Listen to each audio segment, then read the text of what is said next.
अपराजिता षडंगी को दलर निलंबन करिबो कि बीजेपी एबे बढ़ी चर्चा।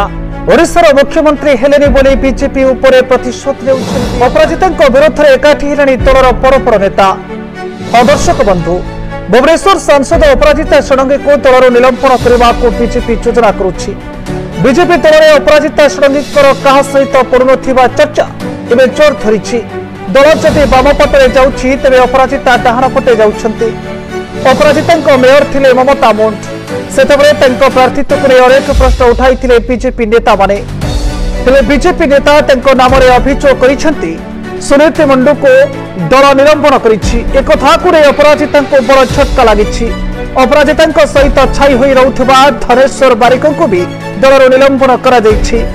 खोर्धा जिले में अपराजिता दृढ़ समर्थक होउछन्ति निकुंज पट्टनायक। खोर्धा जिला सभापति शिव मलिक निलंबित होइछन्ति। तेणु आगको अपराजिता पाଳି पड़ी पारे बोली चर्चा होउछि।